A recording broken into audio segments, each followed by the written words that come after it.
Please stand.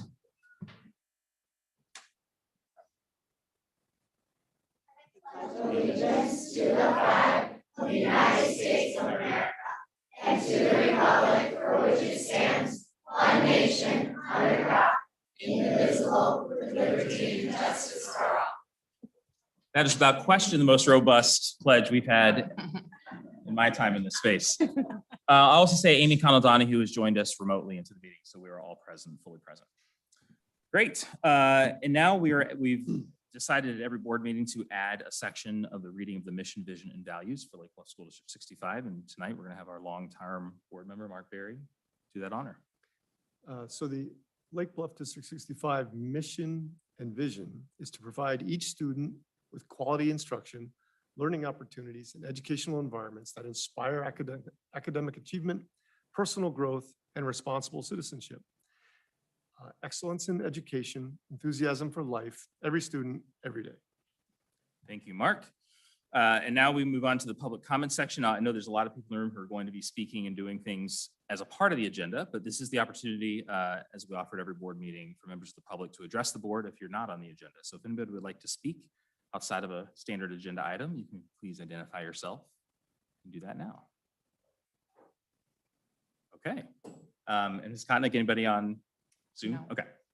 Great. Well, we'll have an opportunity to have public comment at the end of the meeting as well. So we'll move right along to the addition of a discussion item at each board meeting. We offer the opportunity for board members to suggest a discussion item for future agendas. Any board member have anything they'd like to suggest for future agenda tonight? We're flying through. And before we get to item 7, we do have a special proclamation in honor of our principals. So Ms. Soule has some 5th graders, I think.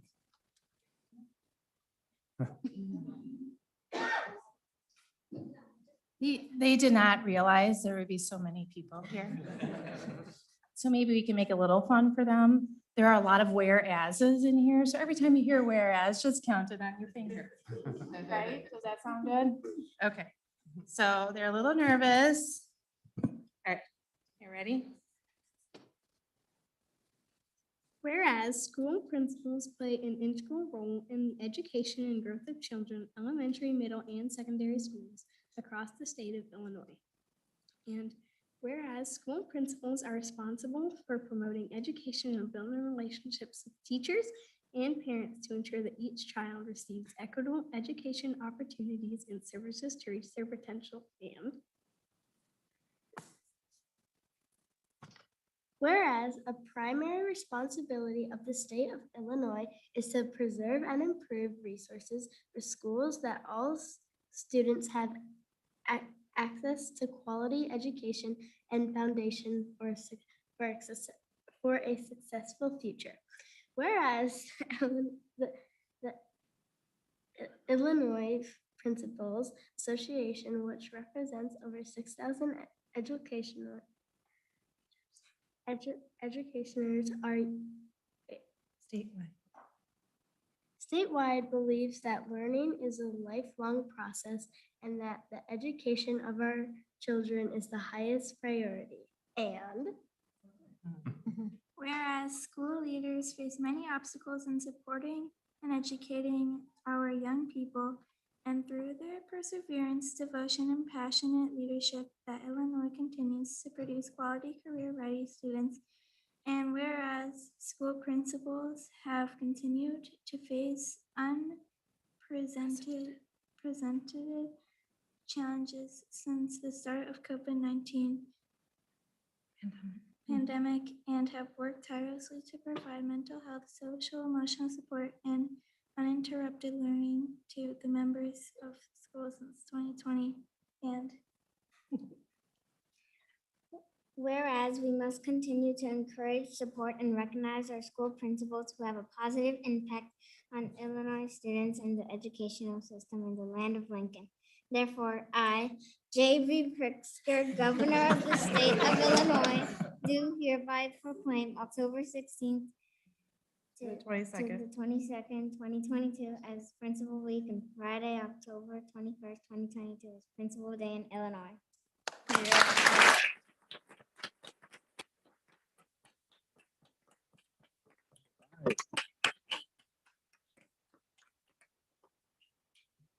Amazing job, fifth graders, and thank you to our principals, of course. And happy Principals Week, belated. Whereas they're my thank you. That's 8. Thank you again. All right, well, that was fun. Okay, before we get to reports. Okay, great. Yep. Okay, so we're going to move on to item 7, reports. We're going to flip items B and C. So we'll start with principal report from Mr. Nate Blackmer and a special recognition. Thank you very much. This is exciting.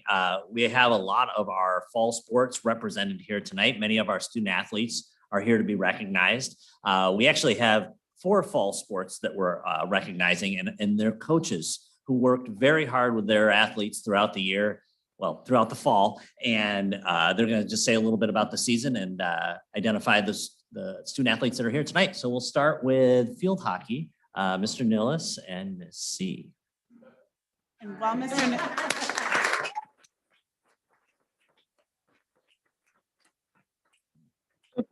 Before you guys start, I just want to say one thing, which is thank you to our coaches for being here tonight. This is a really busy week. We have parent-teacher conferences. They're preparing all week to have these conversations that are so important. We really appreciate you taking the time out of your week to come and help recognize our student athletes and for all of your support for athletics at Lake Bluff. Thank you.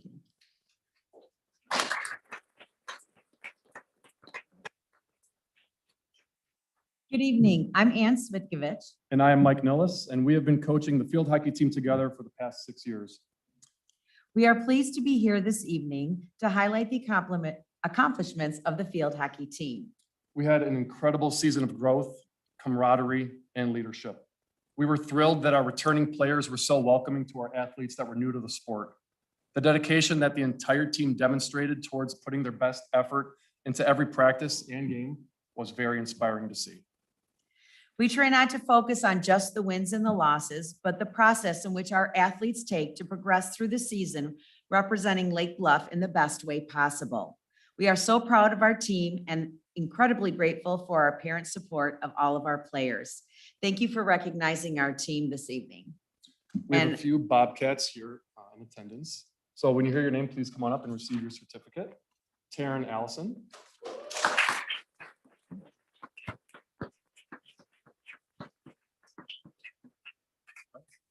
Emma Grace Duran.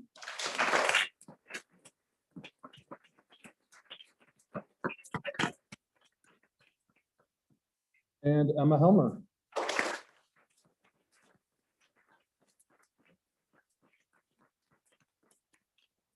Unless anyone else from the field hockey team came in a little late, I think we've covered everyone that's here. So thank you from the field hockey team.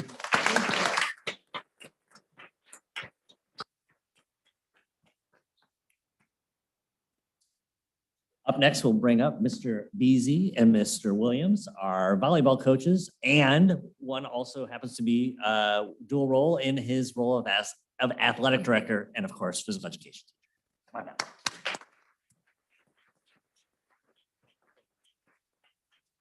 Before I say anything for volleyball, I just want to say I'm so honored that this is happening. On behalf of the athletic department, we're really grateful for all of your support, and this recognition means a lot to us. So thank you. As the 7th grade girls volleyball coach, it was an honor really learning from Mr. Beasy. He's the 8th grade coach, the pro. And I just kind of like take guidance from him. He's been doing it for 17 years. There now. it is. Okay. 17 years. We had a great season. Unfortunately, we don't have any of our players here tonight. A lot of them do dual things and are basketball and soccer and other outside events. But we had a great season. They learned a lot. They kept improving. We wound up finishing 5th in the conference. And so it was a very successful year especially for those who don't tend to play this sport as every day and as a competitive team. Yeah, I think we finished in the same position. We did take out the #1 seed in pool play, but it wasn't enough. That's a 7th grade team, but yeah, it was fantastic. A lot of girls on the team had their first opportunity playing volleyball on the 7th grade group, which was fantastic. And the growth from game 1 to game 8 was like astounding. So having 25 girls that came out for both 7th and 8th grade was really great. So really appreciate it. And thank you for the recognition. Yeah, thank you.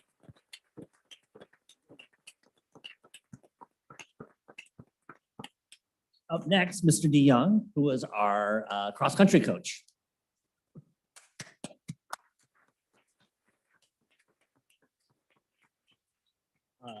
I'll take my cross-country representatives up here. Come on up with me. I also coach with Sarah Coleman, who couldn't be here tonight. I don't want to stand up here alone.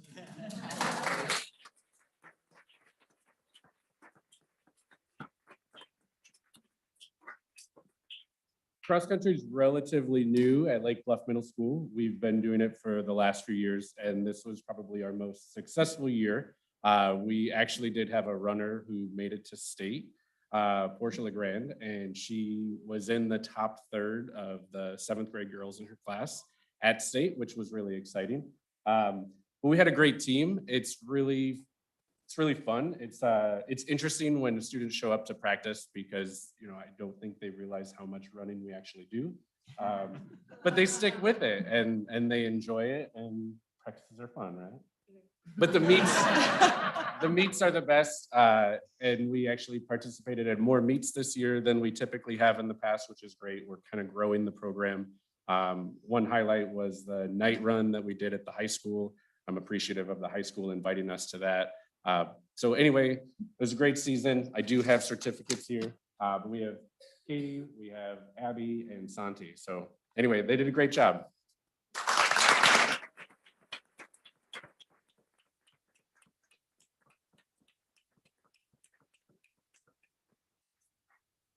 And up next, we have Mr. Delaney and Mr. Ellis. Come on down. Soccer, Mrs. Gross, representing our soccer team.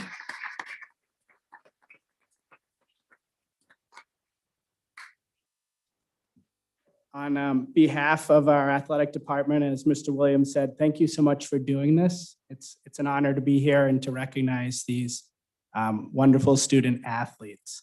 I've been coaching with Mrs. Gross and Mr. Ellis for, it feels like a decade at least, right? We've had a wonderful time coaching these athletes this year and all through the years. We've had, I think, about 45 students come out for soccer this year. So we had a huge turnout in the 3 grades. Many of them are here this evening, and we will get to them in a moment. The program has been a huge success in recent years, and it's a credit to our coaches over here. We had an 8th grade team this year that took first in conference in the regular season and then 3rd place in the tournament. So a big round of applause to those 8th graders.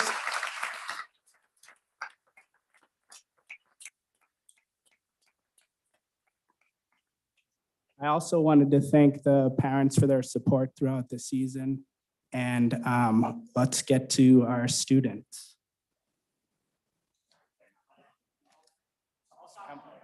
Come on up. So for 6th grade, we have Avery MacArthur here tonight. Avery, come on up, get your certificate.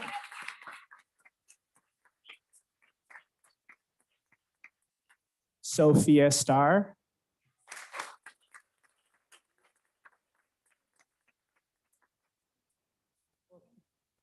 Tate Upham.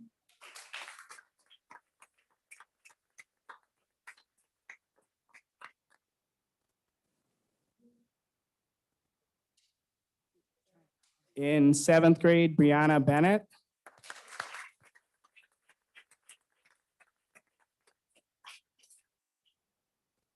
Leo Flores.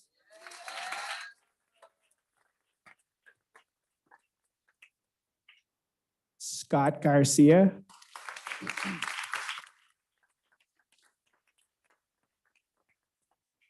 Jorge Gonzalez.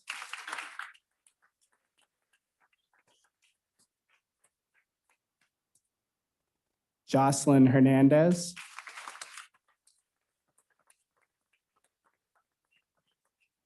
Owen Hill.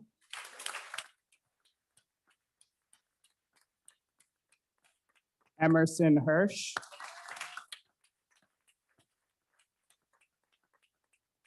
Carson Kavasnica.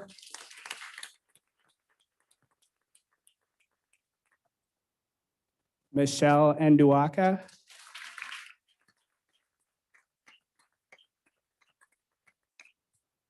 And in 8th grade, we have Alex Flores and Jack Arenas. At this point in time, I'd like the 2 8th grade boys here to come up and join me. We have a special presentation. Mr. Blackmer, could you come up? The boys would like to present you with our 3rd place plaque they won this season.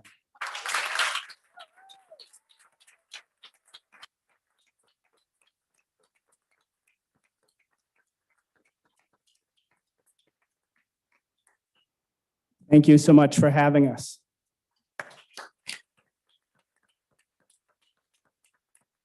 To our coaches, thank you to our sports teams. This will be proudly.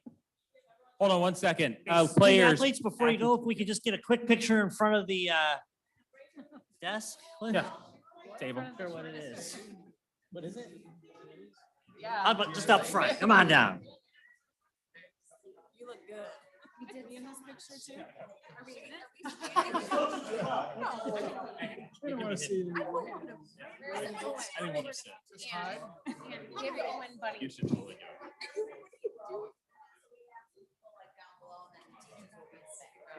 You can stand right up here. You could. Hop on. Yeah, there you go. I think it's solid wood. It ain't moving right. I'll see you in this time.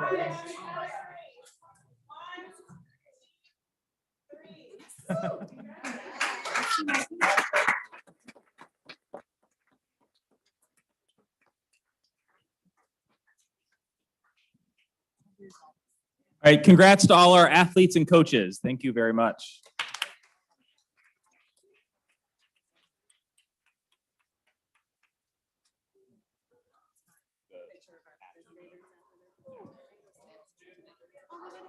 All right, Mr. Blackmer, is that it for your report? Yes, thank you very much. Well, students, you're welcome to stay till the very end if you'd like. However, this is your opportunity to sneak out if you'd like to do that. Thank you very much, parents, for bringing them. Thank you, students, for being here. Coaches, thank you very much. Thank you. And if you are exiting, if you wouldn't mind finding one of the exits and doing so quietly, we would appreciate it because we're going to move on to. Then now's the time. Thank you.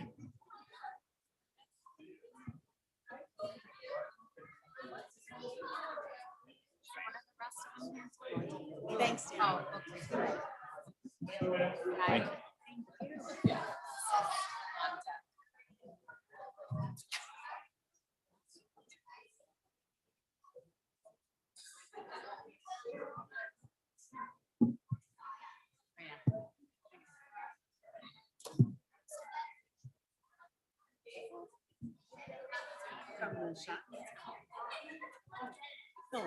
All right, thank you very much. And it looks like Mrs. Bay is ready. So we're going to turn it over to Mrs. Bay for our LBES report.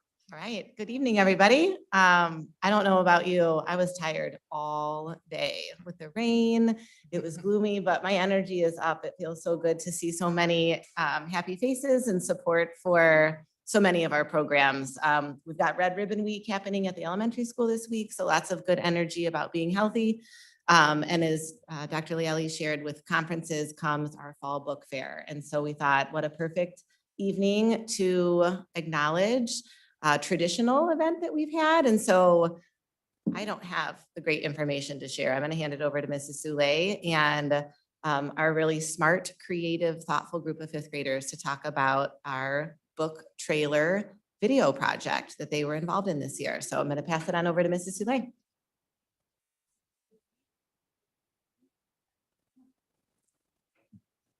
And then Lucy and Alan, Faye, and Vivi, and then the rest of you girls. stand up.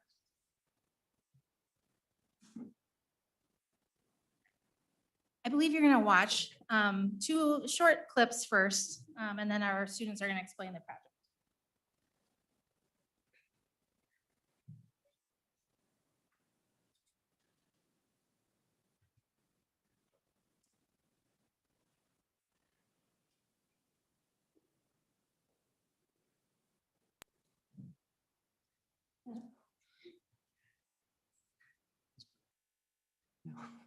You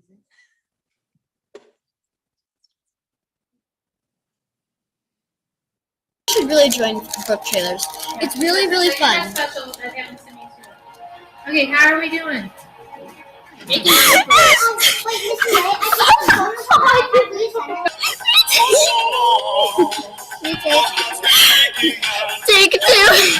I think you should join book trailers. Book trailers is a really fun experience to do.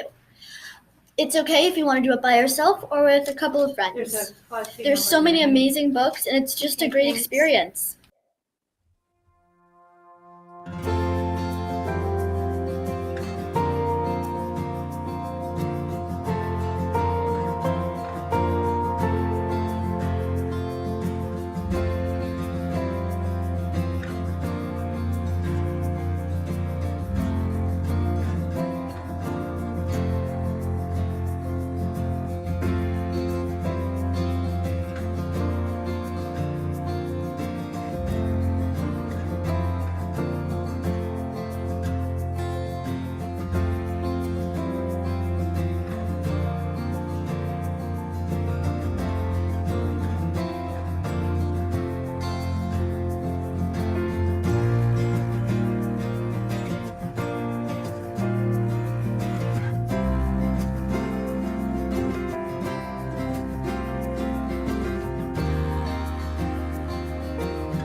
Have you ever heard of a wolf so good that it was bad? Meet Little Good Wolf. Little Good Wolf takes baths, plays with piggies, cleans his room, brushes his teeth, and even reads bedtime stories all by himself at night. His parents were tired of it. It was time for him to go to bad school. Will bad school help him? Read The Little Good Wolf to find out. Thanks for watching!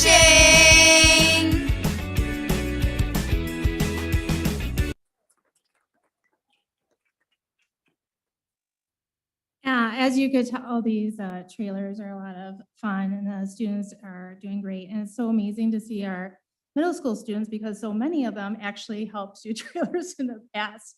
And we have been doing this since 2014 when we decided to go with the Lake Forest Bookstore to host our book fairs for the spring and the fall. And I decided, let's have our fifth graders make some iMovies at the time because they're the only ones with math books and showcase some of the books that will be at the book fair. It was such a huge success that we've been doing it ever since for the spring and the fall book fair, and they've gotten so great.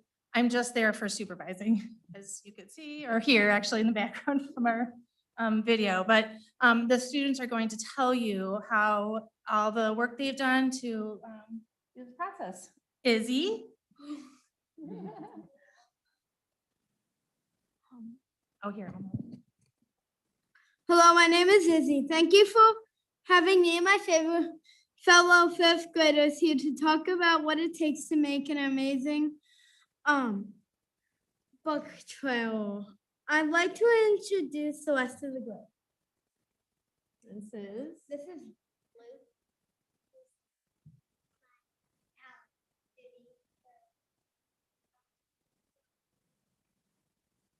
Awesome.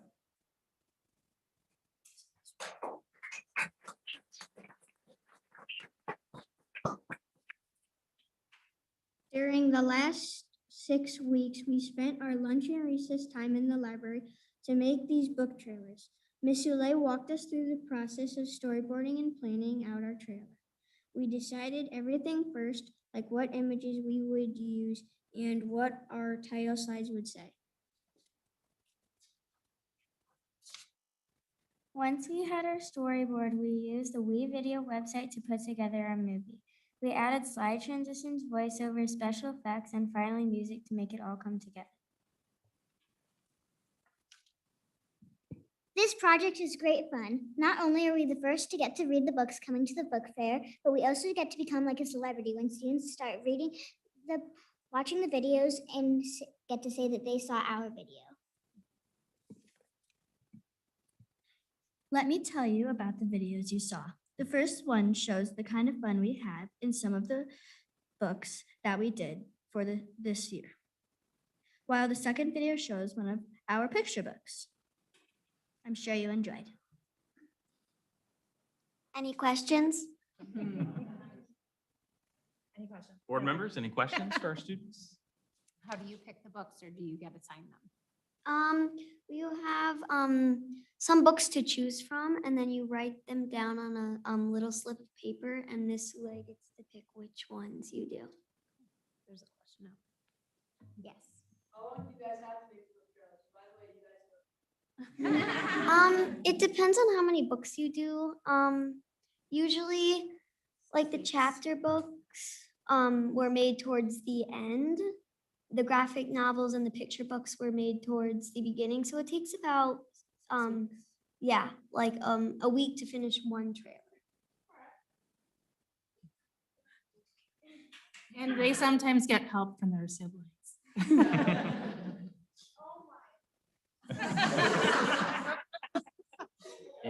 Any other questions? Well, thank you, fifth graders, and thank you, Mrs. Saleh. If you would like to come up to the front of the desk, Mrs. Bay will take your picture up here too. So come on up and line up right here, okay?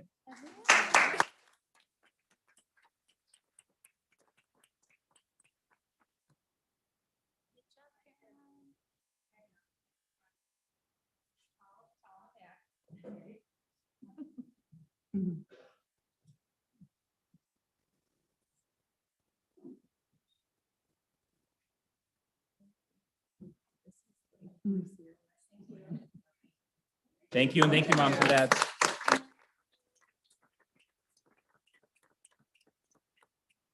And you're welcome to stay for Mr. Khan's financial presentation if you'd like. But I understand if you need to leave. Mrs. Bay, is that it for your report? Okay. Paige, Mrs. Sully, thank you for all the work put into this.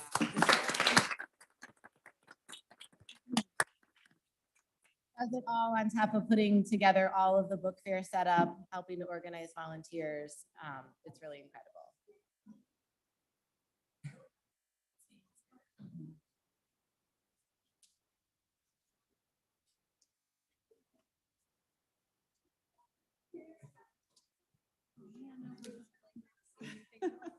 All right. Good luck, Jay. Yeah. Seriously.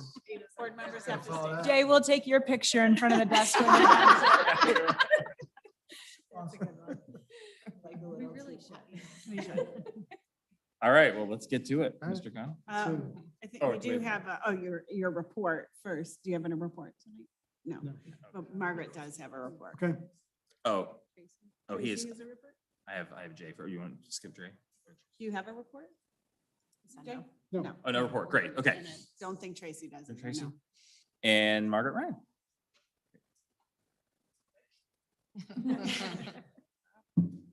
I am not nearly as exciting. I apologize.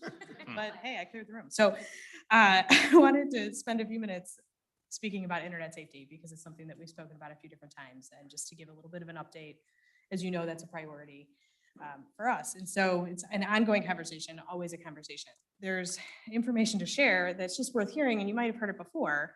We have two pieces of software that really help keep our kids safe online. And so aside from our network security, which we can talk about at a different time, but we have GoGuardian, which is one of our pieces of software that allows for real-time monitoring. The teachers can be monitoring, they can close tabs, they can monitor what the students are doing. They flag inappropriate searches and appropriate content and let us know. We can see it in the flagged section, and also administration is alerted if there's anything that is of concern. The second one that is extremely powerful is Gaggle, and Gaggle is a really exceptional add-on into our Google ecosystem. And it monitors documents, chats, comments, et cetera, and it categorizes them. And the administrators are alerted in different categories. And they talk about violations, which is something if there's profanity, inappropriate content, inappropriate searches. They have questionable content, which doesn't have an imminent threat, but it can be anything that is considered inappropriate. And then a possible safety situation is the final category, which gets escalated very quickly. And so for all of them, we all get email alerts. And for the possible safety situation, it is actually, we will get an email and then a text message and then the phones start ringing. And if the first contact doesn't answer the phone, they go to the second contact. And so they keep going and going and going. And these are, of course, imminent threats to safety, whether it is to self or others, as well as anything involving violence, use of drugs, things like that, that we would consider to be a concern. So those are really incredible tools that we have to help keep our kiddos safe. And we are actually also this week on Thursday going to be working with the junior high students and middle school students to work with them on internet safety as well. So we're going to be spending some time with them talking about being good digital citizens. We are going to be focusing a lot, Jackie Thibodeau, Mallory Jorgensen, and myself are going to be working with Carly and the group that is organizing Thursday's activities. And we're going to be focusing on being media smart. So knowing how to interact in media in particular and appropriate ways that they can engage in that way, because this is our middle school students. And so we want to make sure that we know that they're engaging. We want to make sure that we're helping them do it safely. And so that's something that's really important for us. We're also going to be going through some staff training upcoming about cybersecurity. So that's going to be another really important thing to help the adults in our community understand a little bit more about how to be safe themselves online and help keep the children safe when they're in the school as well. And this is going to be an ongoing conversation. Just wanted to offer you an update. Do you have any questions for me? Can I put gaggle on my phone? I know, right? Wouldn't that be cool? Well, the alerts come actually at all hours. So, which is interesting. And there have been, we watch the cycle go through where the emails will come through. And if it is considered, again, this category of a possible safety situation that is considered imminent, then the text messages start coming and then the phone rings and and then the administrators are great. They then activate in the way that they would if the situation was not even happening digitally. They reach out to the student, they reach out to their social workers as they need to decide and activate on the situation. It's a great tool, a great program. It helps us understand what's going on with the kids. So very helpful. Mark. Do we educate ourselves, our kids? So I understand the software that you guys have in place to help protect students. But do we do anything to educate kids about being intelligent, I'm not sure the right word, intelligent digital citizens, not responding to phishing scams and all kinds of frauds. And there's so many ways that the kids can be contacted and tried to be drawn into things. I wonder if we have any curricula elements that address any of that kind of stuff. So there are going to be some elements of that coming up with the middle school this Thursday. And so again, knowing who is safe to contact and when it's appropriate and what kinds of things to watch out for. We can't cover it all, right? At the same time, Jackie's also spending a lot of time in the classrooms, even at the elementary school. And as she's doing projects such as WeVideo and things like that in the classroom, she's always kind of, again, reminding them of all the digital citizenship rules. It's something that's been really important to us this year, whether it's copyright and fair use or staying safe online. And so when it comes to spotting fraud, that's hard because that changes all the time. Yeah. And it's really difficult to find the space where we can get ahead of it. I hate to say it, yeah. Right? And so we're going to be having those conversations with the kids and the adults. So, which I think is important. I just think that if we get kids thinking about being on guard, yes, that's probably a big part of it, as opposed to watching out for specific threats. Absolutely, I agree. And so understanding what, like you said, what does a phishing scam look like? What might that look like? And right now, unfortunately, what it looks like today may not be what it looks like tomorrow. But understanding that it's out there and that those mechanisms exist and they keep changing. And so staying ahead of it. And so we're working on the networking level to protect against some of those things. And again, working on monitoring the kids. It's something that we do have to work on educating them. I'm in complete agreement. It is definitely within probably the scope the of harder internet thing safety. to do, though. Absolutely. Because sometimes kids don't necessarily think things can hurt them, right? And so, and why not? Why can't I click that We all button? do. We all do. Exactly. My family has been victim to all kinds of fraud and things over the past year. I can count half a dozen different things that have happened to us. And we're I thought we were savvy, but we're not. It's hard. It's hard to keep up. And it isn't even keeping up. It's not getting too far behind, right? Because I don't know that we're ever going to get ahead of some of the things the that bad are going guys on. are Entrepreneurial for sure. They are entrepreneurial. And I know PTO a couple years ago brought in a presenter that talked about that. And then there was a parent meeting as well. Like she met with the kids during the Yeah, I day. and remember then that. did Yeah. So, I mean, if that was something that is helpful and sure. It was well received. I remember that. Yeah. We got a lot of good feedback from people who went to that. Absolutely. And there's been talk of engaging with the local police department to find experts and so forth to support those conversations with the kids in the community in general. And I do think that the parent education piece is really important too.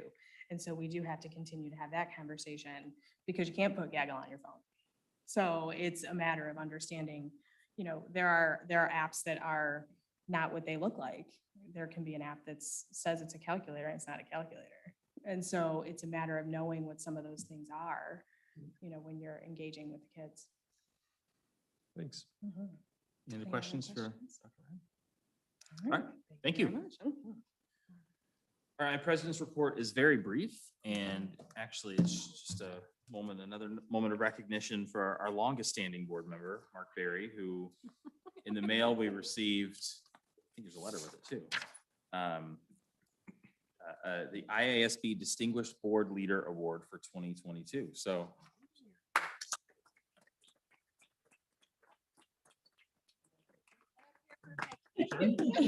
Only if Jay does it.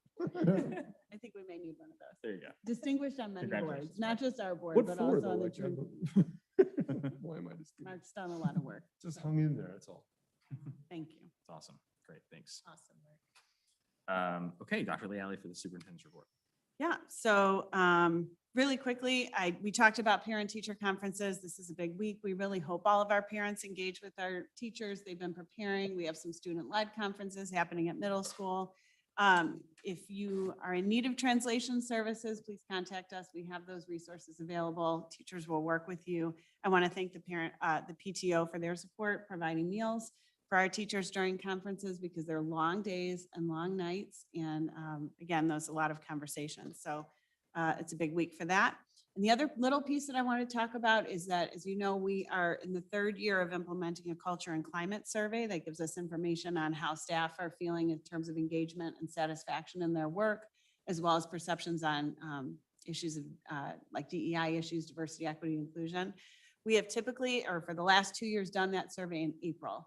And we got some feedback from our teachers who are working with us to support culture and climate initiatives, that maybe April isn't the best time to take the pulse or the temperature check of the teachers because it's a really busy time of year. And they actually asked if we could, starting this year, do the survey in November because it feels like the year has started. We're kind of off and running.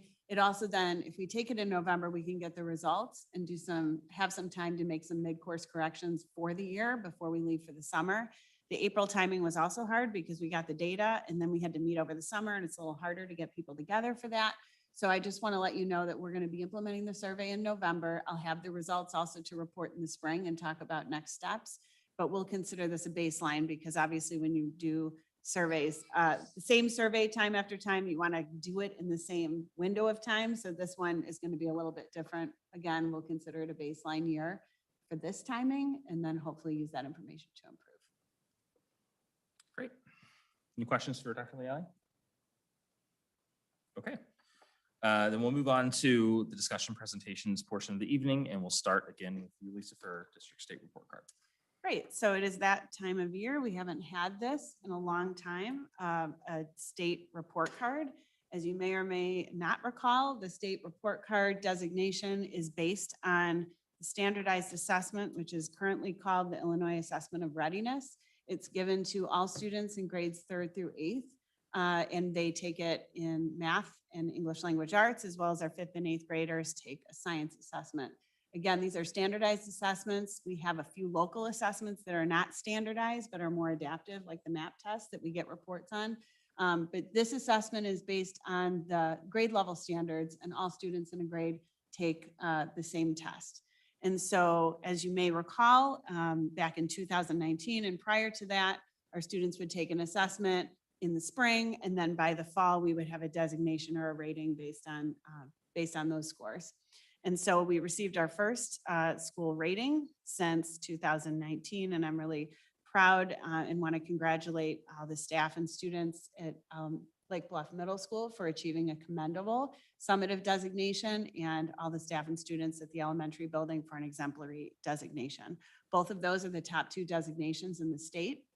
The difference between the two is really just that the exemplary designation indicates that elementary school is one of the top 10% elementary schools in the state, which is fantastic. There was a lot of hard work that went into preparing students for this first assessment that they had taken for some older students that had never taken it, and then obviously some who had a break.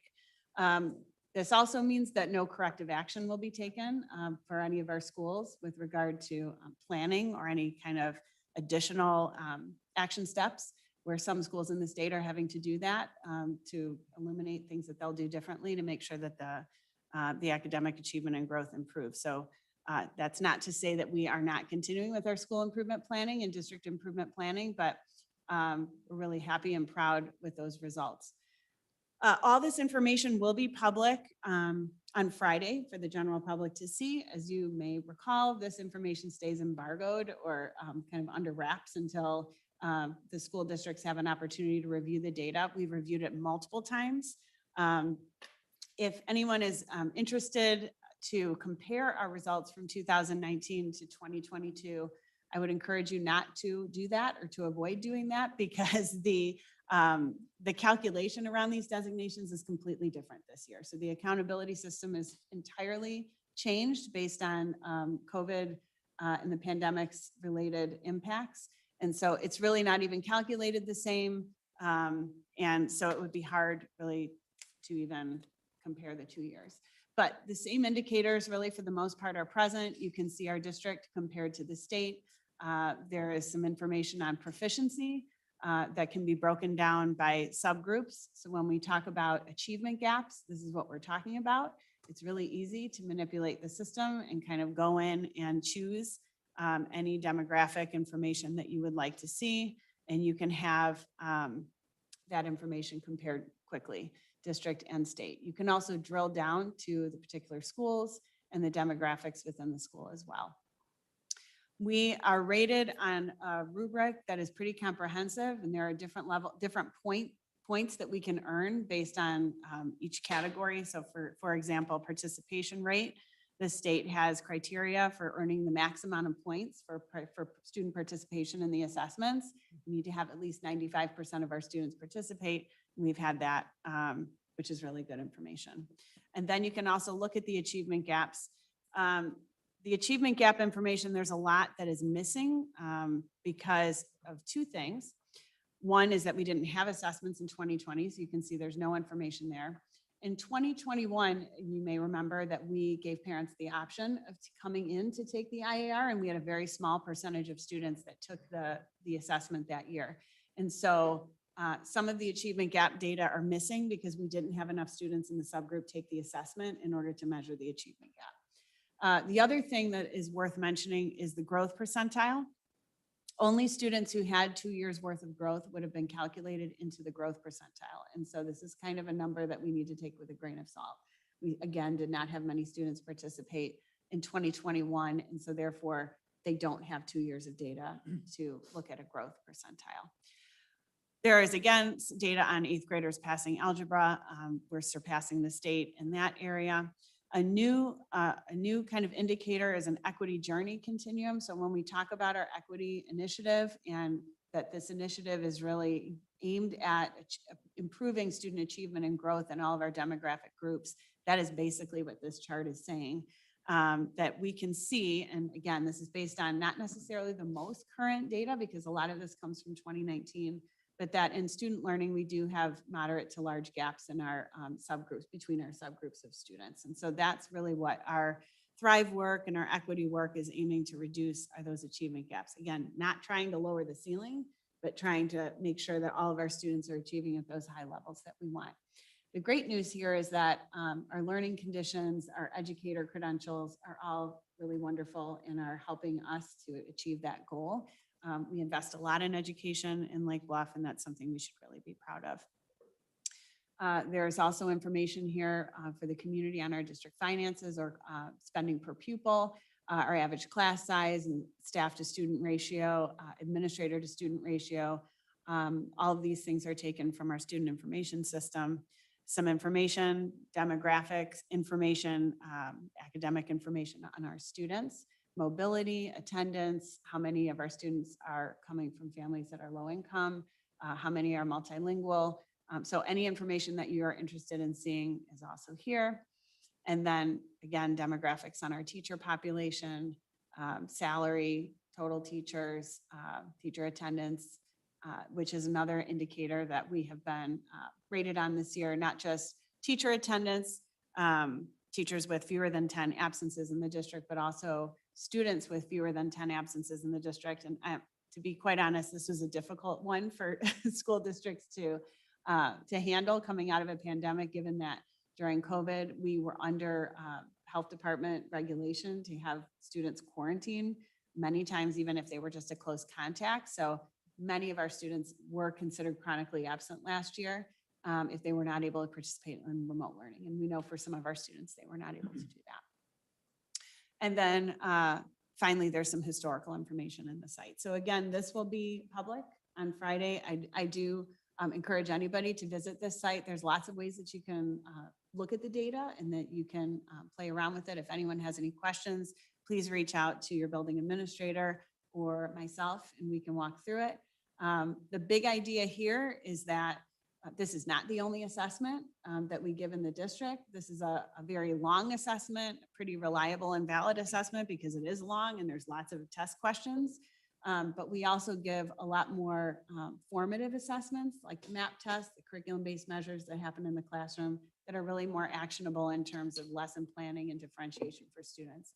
This assessment and the data that comes out of it can help us with program improvements, can certainly help us with curriculum, mapping, scope and sequencing, making sure that we're aligned, and it can show us trends over time. But really, if we're looking at taking action to support individual student achievement or even grade level student achievement from year to year, we're looking more at the MAP tests, the unit tests, and the projects and assignments that are given at the classroom level. I have a question. Is that why parents don't get like a report of how their child did? Parents will get this report. In fact, it'll be coming home at parent-teacher conferences. And there is a letter of explanation, just an overview, a high-level overview of the assessment, but that'll be coming home. Because they used to mail it like a year later. Yeah. It's really, it's kind of, every year you kind of wait to see when the timing is going to be on this and when we get the data back. But we try to present the information in a timely manner to parents. It is a thing that we keep in a folder, but it's not necessarily a decision-making piece of information. Like I said, we have a lot of data that we use to make decisions about students' programming and instruction, and this is not necessarily one of those. Any other questions? Amy, I want to make sure we remember you're up there. Any questions on your end? Okay, great. Thank you. Okay, well, then we will move on. Thank you for sharing that. And we'll move on to item B, which is Jay and Lisa for the tentative tax levy projection. Okay. This presentation will be about what our recommendation is for the tentative tax levy. At the meeting in November, on the 15th, the board will pass the tentative levy resolution 20 days prior to the certification of the final levy, which will happen in December. At the board meeting, which will take place after the truth and taxation hearing. And because we are, our aggregate levy request is going to be in excess of 105% of the prior year. Based on the recommendation, that hearing is required. We've been doing it every year, just as a matter of practice for transparency.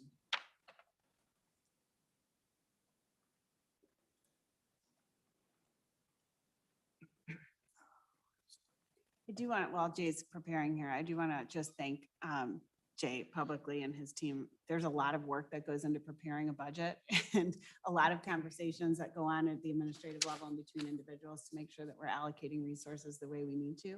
And these last couple of years have been really challenging. I know I've said it in the past, but we're still in that mode where things are really different. And I appreciate Jay's hard work on this and making sure that we're in a good place. At last presentation, I talked about the parameters and how we calculate things. So I'm going to go over what those are this time. Do some 5-year projections, which will kind of come at it from the perspective of how much money does the district need, and then give you the recommendation. So just as a refresher, this is how we calculate how much we are able to tax under PTEL. We take the aggregate extension base, which is what we extended in taxes last year. We grow it by CPI. And then we take the tax rate that is generated by the new extension on the old property, and we apply it to all the new property. We add that new property to that total, and that gets our levy for the following year. So the CPI in December of 2021 was 7%. Again, as I said last time, this is the first time in the history of PTEL since 1991 that it's ever been in excess of 5%. It's capped at 5%, so that's what gets used in the calculation. Last year, the change in CPI was 1.4%. The existing EAV for, Historically, over time, at least in my time on the board, is it fair to say that CPIs have ranged from 1% to 2.4%, something in that range? yeah, over we've 10, had 12 years of 0. We've had years, a couple years in a row, of 0.7. Yeah, 0.8. under 1. Yeah. In my long-term projections before things went crazy, I would do 2% was my kind of. So we've never had anything anywhere near that, just to be, underline that and put that in bold. Right. for all the One year we had a people 4, watching. and it was because gas prices spiked right in December, and then next year we had like a -0.1 because out to 2. But so we did have a 4 1 year, but yeah, this is unusual. Existing property in Lake Bluff is projected to increase its assessed value by 1.4%.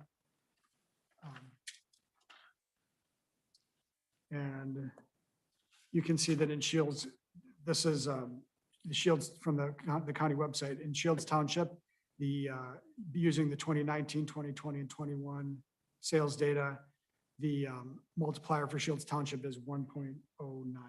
So basically, most property in Shields Township will be increasing by just under 1%.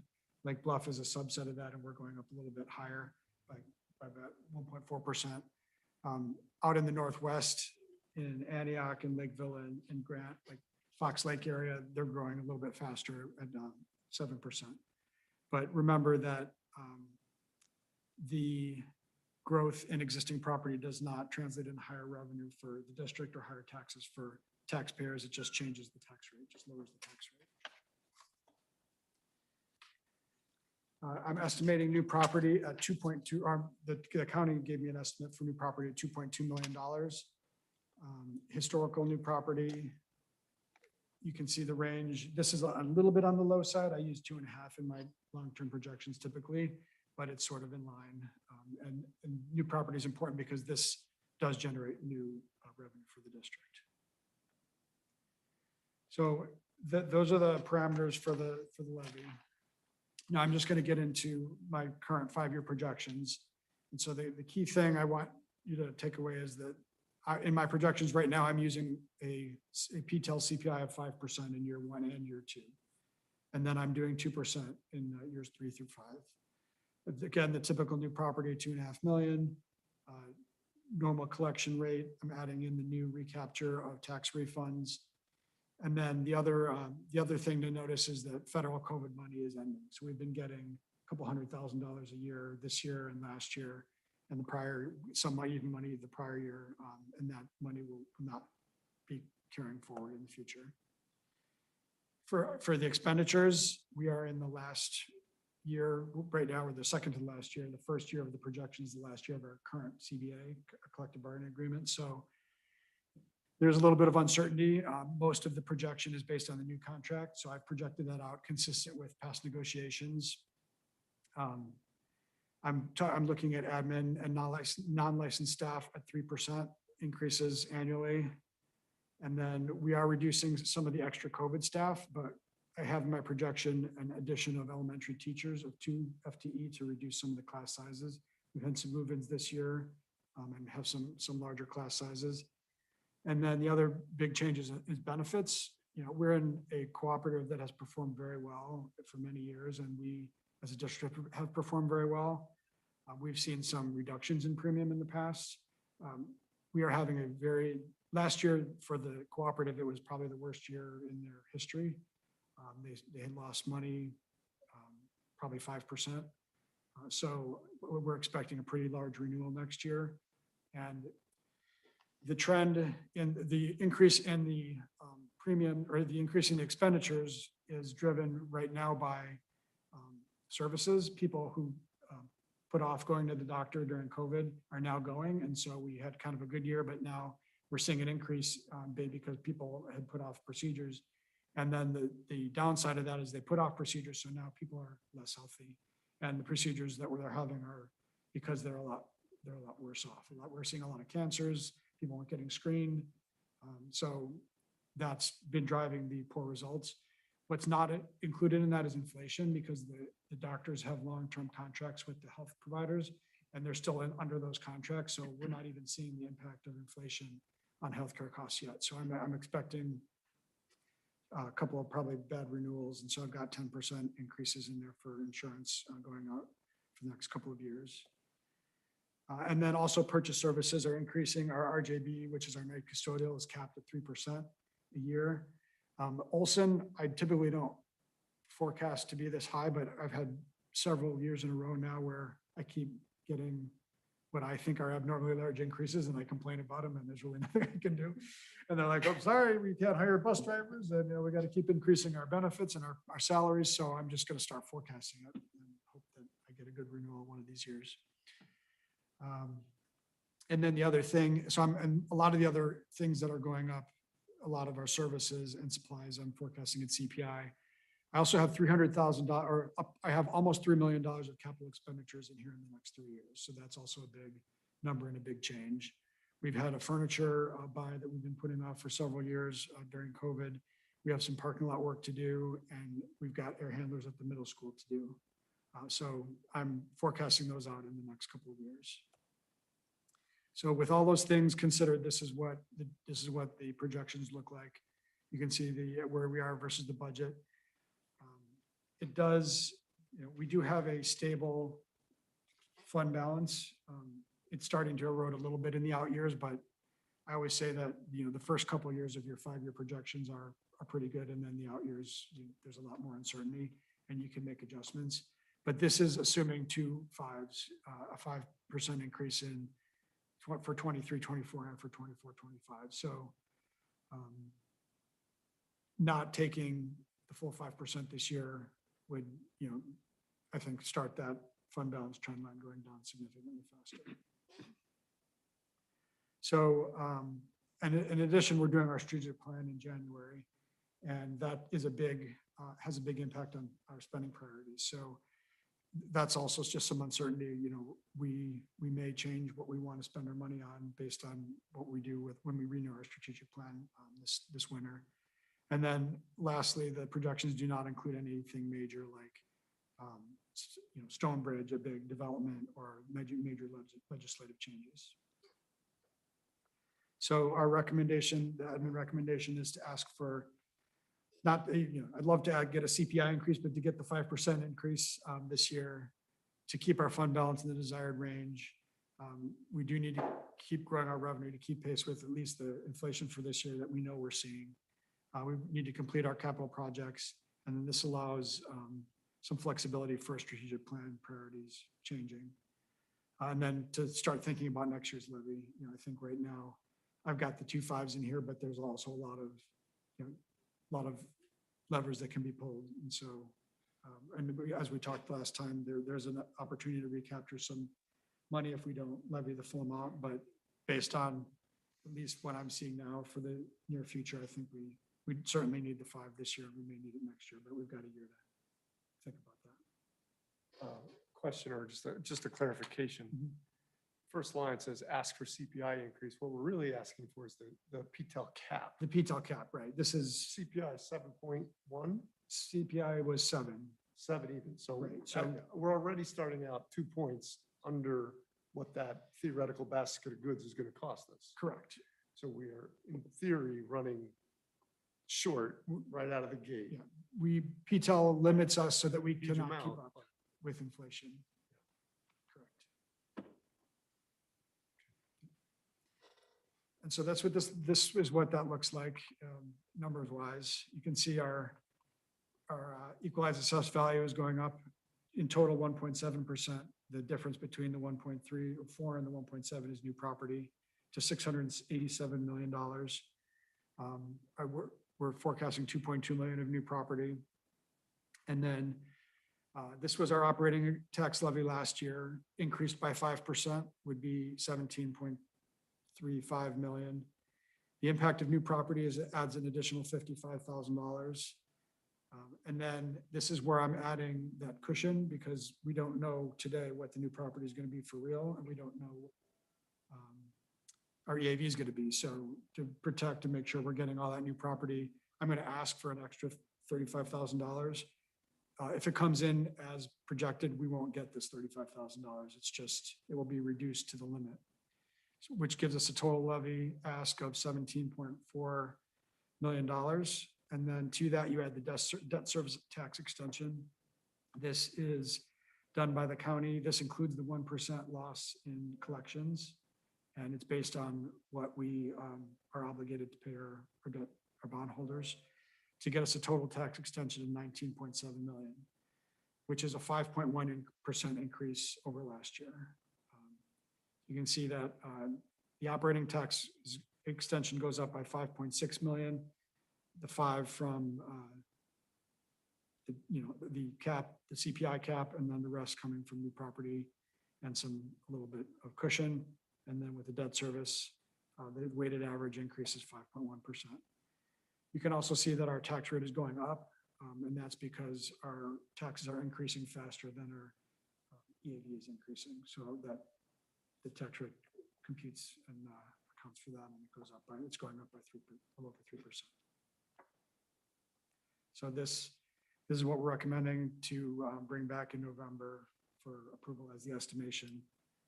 And then ultimately, we would bring it again in December and ask for certification. So we approve in December? So you approve the final levy in December. The truth in taxation law requires the board to estimate how much is going to be needed in November. So by passing a tentative levy, that resolution, that's your estimation. You're telling the community, we think we're going to need this much money. You have to publish it, and then they get an opportunity to see it and comment on it, and then you pass the final levy in December. So the tentative is November, so the next meeting. The next meeting, yeah, so this is just an opportunity to present it, ask questions. If you disagreed with some assumptions or had wanted to see something different, I could go back and make some changes before November. Then November is the actual estimation. You're approving a tentative levy, but it's not final until December. And then it's due to the county by the last Tuesday in December.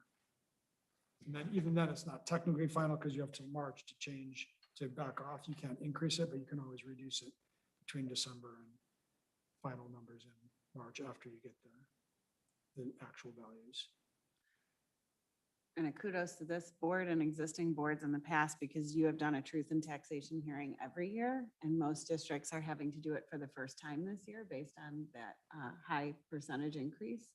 And so we've been transparent. This district has been transparent for years about the truth in taxation and ensuring that the public has an opportunity to see it and comment ahead of time. So that hearing is a normal part of your process. It's a big topic now. All the business managers are saying, how do you do a truth and taxation hearing? What do you do? And everyone's calling me and asking for my. Well, you might documents be, and stuff. there might be an audience this year. We've never had an audience, so very rarely. So Jay, off the top of your head, I didn't ask you this in advance, and I apologize. Oh, in your time here, what is the typical operating tax extension increase? This year's 5%. What has it ranged from over the years? I mean, it's really tied. Debt service can have a big impact on it. But based on the existing operating. It's usually a couple points higher than CPI generally. So, 2 to 3%. Yeah.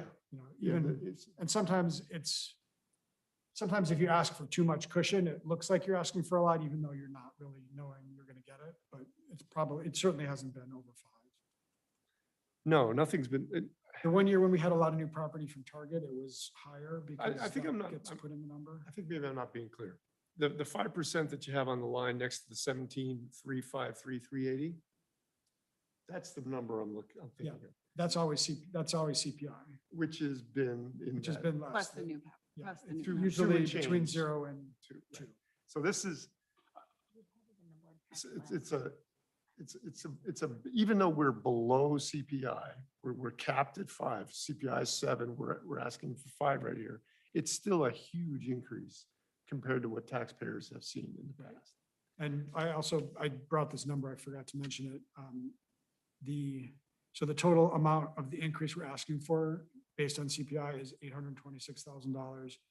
For a $500,000 house, it translates to about a $214 increase in taxes to the district Per year. per year, Yeah, for thank- this next year. So Thank you. you're I was just asking- gonna ask you for that exact Yeah. information on the 500. So that's On a- helpful. on a average house, median house size in Lake Bluff, it's a $214 increase to the taxpayer this year. So less than $20 per month. Now, but do remember that is the school district portion. We are only 40%. Yeah. I just wanted to be honest. I'm struggling a little bit with the 5%. I know we're already behind the 8 ball with CPI at 7 and capped at 5, and our expenses are going to rise at something closer to that 7%. I just think of the people in the community who are also, there's a lot of people struggling. There's been a lot of job loss, job changes, job adjustments. And I wonder if we should look at the impact of trends at a different number in addition to 5%. Like, what if we did it? We ran those bar chart, those column charts that shows the trend at 4% or 4.5% or something like that. Just to show, if nothing else, to show that we're considering the impact this has on individuals in our community. Because I don't know how to strike the balance between it. I already know that we're going to lose money. We're going to be struggling to catch up, even at 5%. But I don't want to Not consider all the options. not consider all the options and show the people in the community that we're having a discussion about, can we do something? As opposed to just lobby. Because I also know that the PTEL laws have been changed, so we don't get penalized for taking less than the maximum the first year. So it would be interesting to see if we took a teeny bit less and then took it to the max the next few years, and maybe it's a comparison chart for the next presentation, something. Yeah, I had a chart like that in the last year's presentation, and I was going to do it this year where I showed a couple of different scenarios and kind of what the trend line looked like. And then when I saw what it looked like, I figured that we needed it anyway. It's gonna go below, the tail is gonna go below. Right, at it's the gonna, end. if we That's take gonna be less, it's just scary. gonna go down pretty quickly. And so, But I think the documentation of that has value. Something we can point to, say we choose to go with the 5%, take the max. We can at least say, here's the data, and we discussed it, and we can point to it at a presentation and have people review it or talk to us about it. I agree with you. I don't have a problem with having the levy 5 if we have the tax extension to 5%, given where CPI is, given the uncertainty in the next coming years. But I do think that looking at what the other scenarios would look like makes sense. Also, do we know, not that our levy process is similar, but do we know what Park District and Library and all those the other entities that make up the tax bill are doing in this regard? Like, so if ours goes up by a certain amount, I mean, is everybody else? I've talked to other school districts, and I know most districts have said they were looking for the full 5%. I did not, I don't have information on other taxing bodies. Village isn't capped, right? They're Village home is rule, not so they're capped. Correct. Does Park District subject to PTEL? Yes. The only reason I'm asking that is just as we talk about the individual taxpayer, to your point, Mark, just if everybody's, not that we shouldn't based on what they're doing, but I'm just curious if everybody's going to the max that can. All numbers being equal, our 5% is much bigger than their 5%. Yeah, sure. It's gonna hit them a lot harder. But also when you lay it out that way, because that's the thing that I think would help me as a board member is this, I think, get to where I understand this to the extent I need to. You've done a really good job explaining that over the years. But the average person looking at this, unless they're an expert, is not gonna. So making it practical and relevant to the actual taxpayer. So if I get questions and say, my tax was gonna go up by 5%. No, I'm comfortable explaining that, but I think, on a $500,000 house, showing people what that means. And when you relate it to $18 a month or whatever, that's a different story. And I feel like if we can do a really good job messaging that, you know, I know $18 a month is $18 a month, but it's not maybe the extent that people think if they don't truly understand what this. I think we just have to be respectful. There's a lot of people in this community who, that means a lot more to them than other people. You know, we have pretty fairly diverse range of incomes in this community. There's people who, that 5% might not, will be more painful than 5% to some other people. You do still have the option to abate debt service and pay it out of operating funds. So even though they did change the law to reduce the penalty of not taxing the most in a high inflation environment, it's hard to recapture that. So you could, if you wanted to, you could pick a number. We want 4%, and you could adjust your debt service extension down to get whatever net increase you want.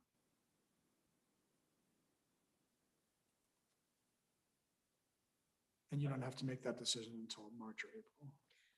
I do want to just mention too, because obviously these numbers are tied to the programming that we provide for our students and the class sizes that we provide for the community. And a lot of those things are the reason that families are moving into the community and continue to move into the community. And I think that those two things can't be divorced from each other. And we just need to keep having those conversations, and we'll have opportunities to do that. And during the strategic planning process, especially. But some of the things that were highlighted today are important and are important to the community members that have students in the schools right now, especially considering the last 2 years and what the impact has been of those last 2 years on students, not just academically, but socially, emotionally, and being able to provide the wraparound support that we provide here and the individualized attention in most cases. And I have definitely heard in the instances where our class sizes are larger, the impact that that's having. And that is directly related to more people moving into our community. And when I get to know our new families, they're moving in because of the reputation that Lake Bluff District 65 has and has had for a long time, not only with students that are high achievers necessarily, but also with students with complex support needs. And that is something we should be really proud of, and recognize that if we continue to offer that level of programming, that's good for the whole community in terms of home values, in terms of all those pieces. So I completely agree that we need to have those scenarios and we need to talk about those impacts. I just want to make sure that we frame it within the impacts that that's having outside of the dollar amount. That's a really good point. Go ahead. I was saying, I wonder if related to that, I don't recall us ever doing this, at least in my time on the board. Maybe we have. But would it be possible to just do like an FAQ or Q&A for the community, forecast the questions that we expect people might have about this, and why, the justification for doing 5%, including what you just said. And I think that would help, even if we had that in advance of the Truth and Taxation meeting, would be really helpful. And I think we could come up with what this question, but you probably already know them, but. Would love any questions, suggestions that you have or that you hear in the community as the conversation comes out. And then we can definitely work on questions that we hear internally or concerns that folks have. That's definitely something we've done in the past, that kind of a thing. Yeah, any scenario building you can provide, Jay, I think would just help the conversation. And I don't mean to, I totally understand the need for all of this and the expectations of the community. I've made this point in some of our training sessions that I think we need to have discussions that represent the whole breadth of the community and some points of view that may not be at this table right now. So that's part of why I bring it up. I agree. Appreciate that, Mark. Related to that, just from a logistical perspective, in terms of what we have to have done by a certain date, putting together additional scenarios to give us an opportunity to discuss that. Does that delay what we need to do from this point forward, looking at November, December, Truth and Taxation? How would that work? I can have those options available for the November meeting. Okay. But that is the meeting where you need to estimate, but you still have, it can change between November and December, so. Okay. So we could discuss it in November and still meet our timelines appropriately. Okay. Or you could modify the motion at the meeting to meet the specific change or whatever it is we decide on. Yeah, that's why we start the process so early, all the way back in October, start thinking about this. Any other questions? Tim?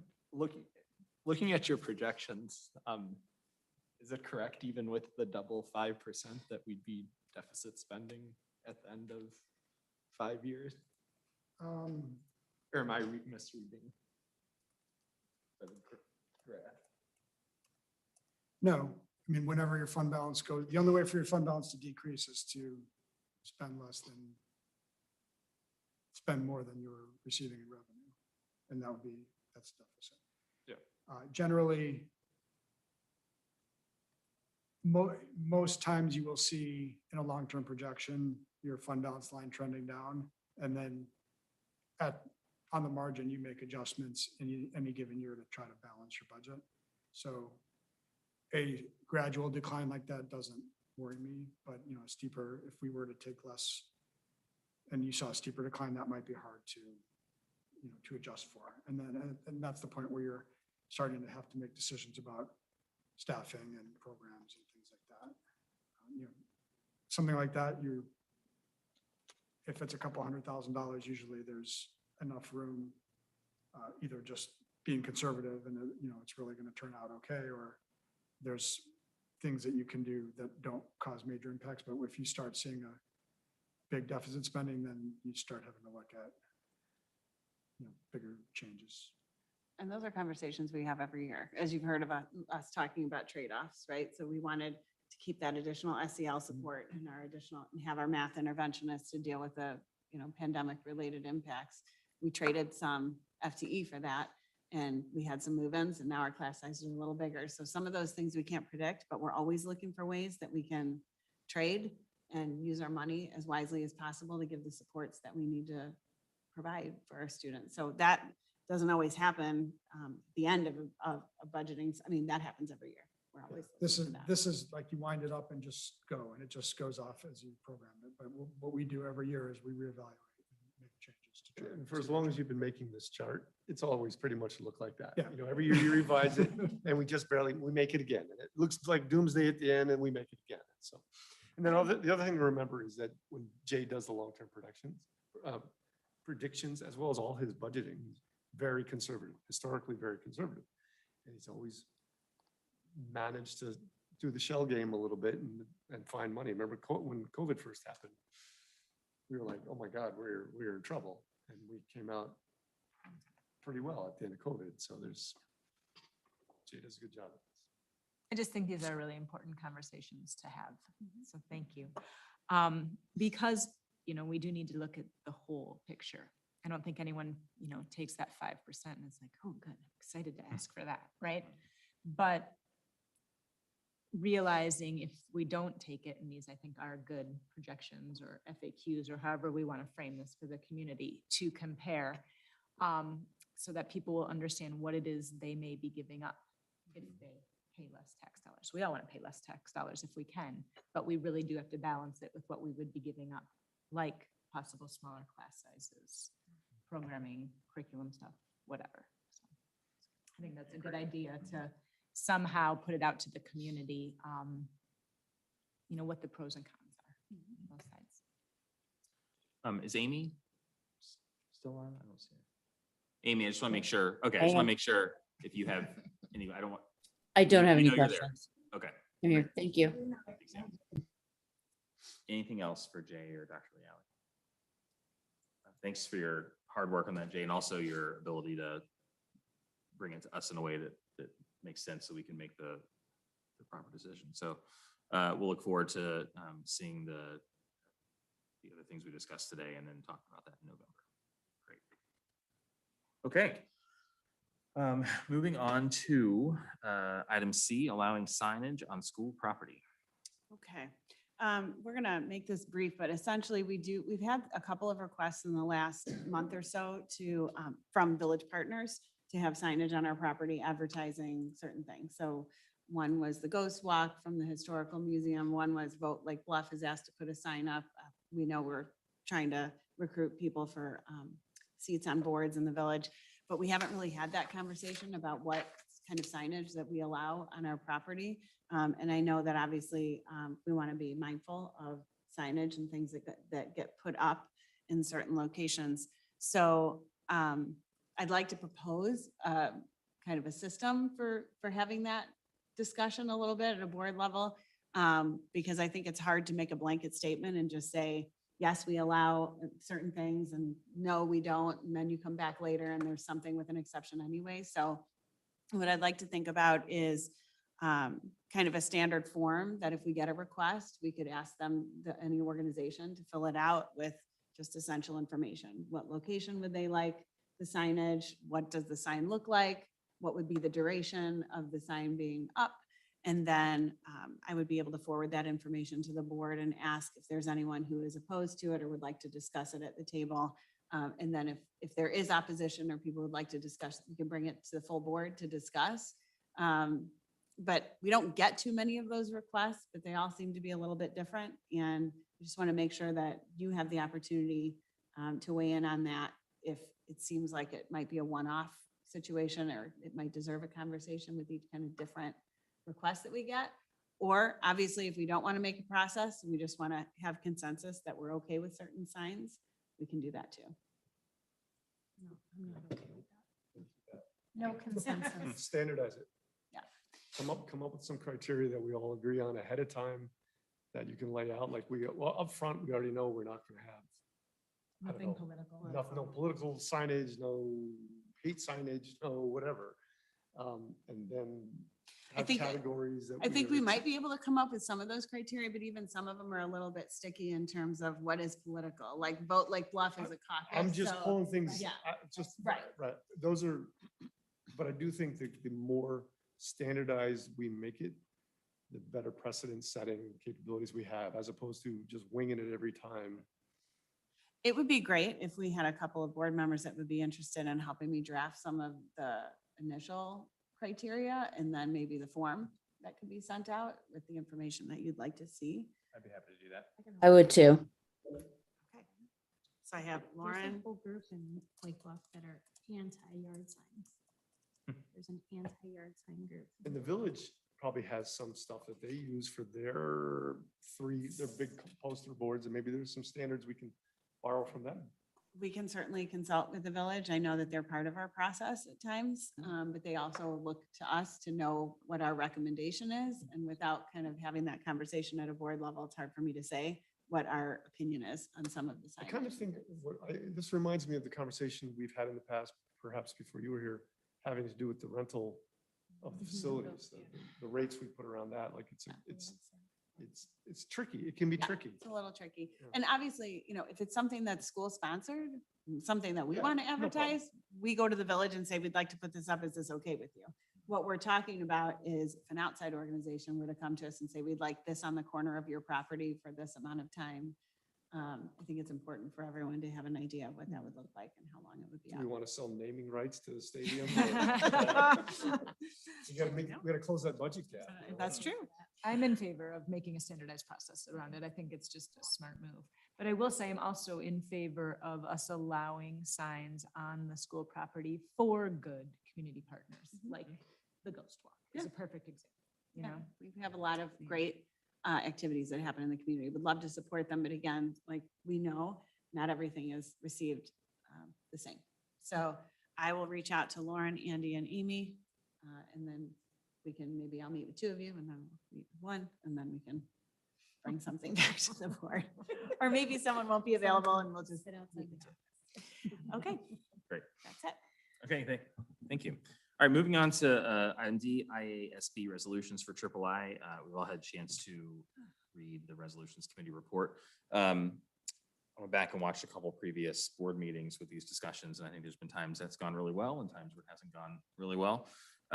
So what I believe did work well is if you all are open to this, individually just kind of stating the ones where we maybe don't have some agreement with with what's in the committee report, resolutions report, and then we can pull those out and talk about those so we can come up with a consensus. Does that make sense? Yep.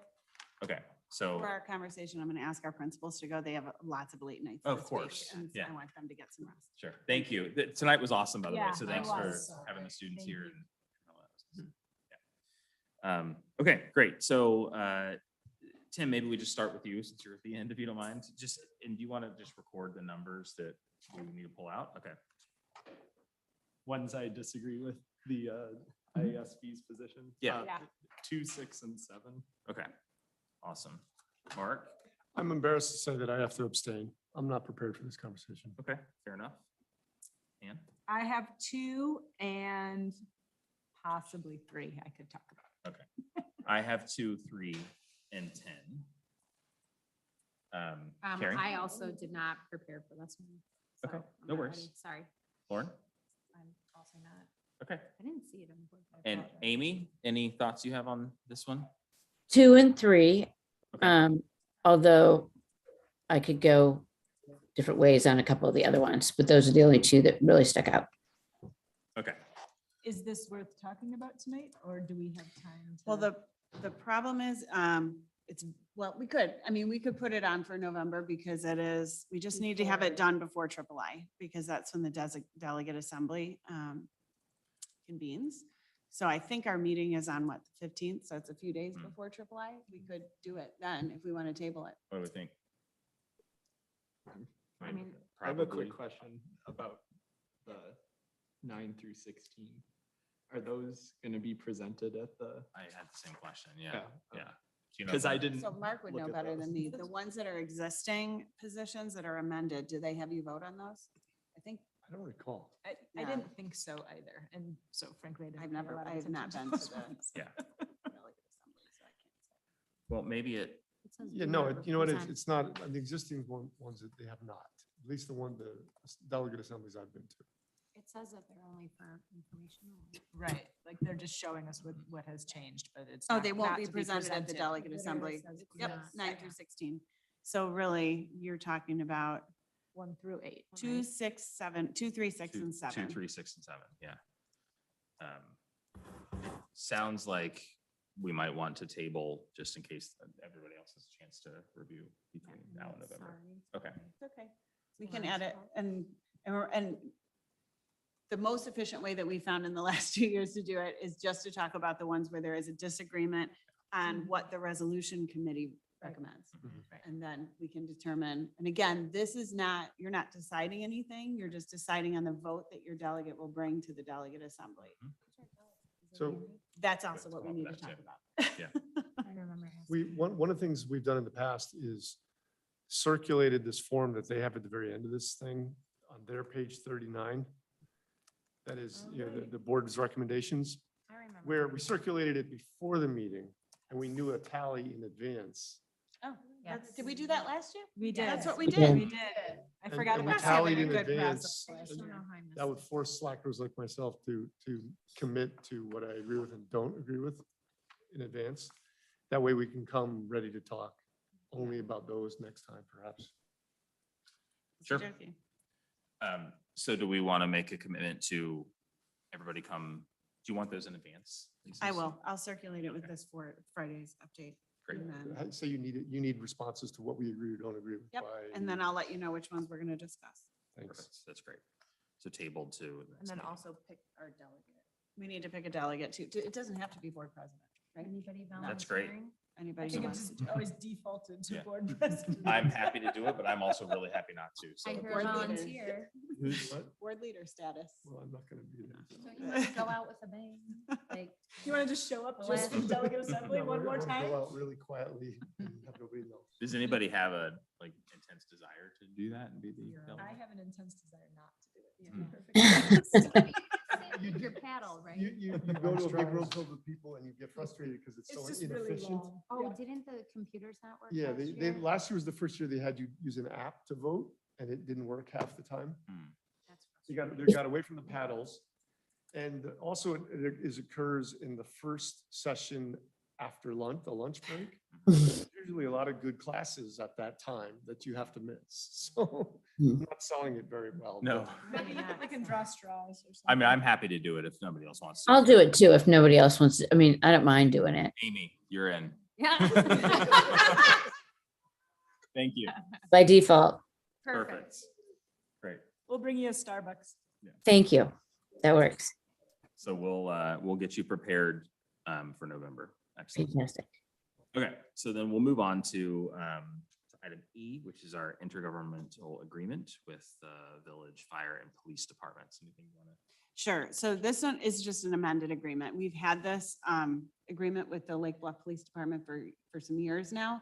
And the only difference with this amended agreement is that we included access to the school video feeds. And as you could see in the agreement, they're for emergency uses only. There's a lot of language in there about what constitutes an emergency, what happens when students are in the building, when they're not in the building. And I just want to be really clear that in a non-emergency situation, the police department would be going through normal safety and security protocols to come into the building for any reason if it's non-emergency. They come in for lots of reasons, health, life, safety visits or tours or lockdown drills. And, you know, we go through our normal procedures. So this agreement is really about when they're going to access it on our behalf or with our permission based on emergency situations. This has probably been very. This has been vetted by our attorney, by the village attorney. It's gone back and forth a couple different times just to make sure that we've outlined all the stipulations.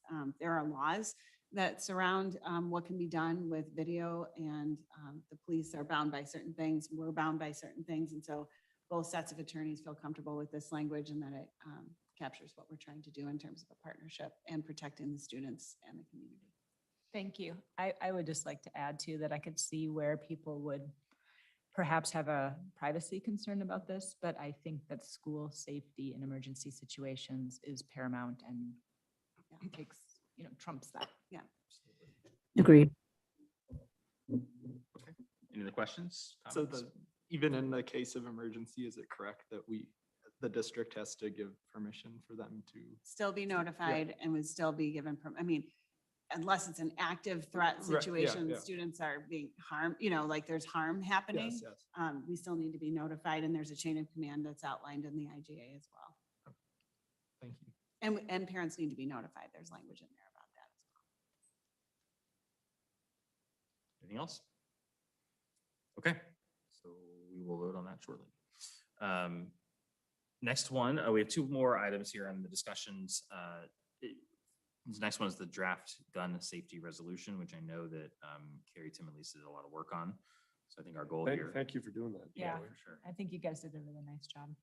So just as a little bit of background, we did look at a few different district safety resolutions, and I think we came to some criteria for ourselves of what we wanted to include. I think I'm going to let Carrie and Tim chime in, but I think we wanted this to be as factual as possible, providing evidence and support for why we were proposing this resolution. I think we also wanted to have some actionable steps in there as well that seemed realistic, but weren't an undue burden on future administrative teams or things like that. We wanted some of this to be resource providing, some information providing, and then to provide some context around why at this point we would be issuing a resolution like that. So it's a first read tonight, just looking for some feedback, and then we can bring it back and adjust as well. I had one unfortunate feedback that I think we unfortunately have to update to the most recent school shooting in Yes. St. Louis. I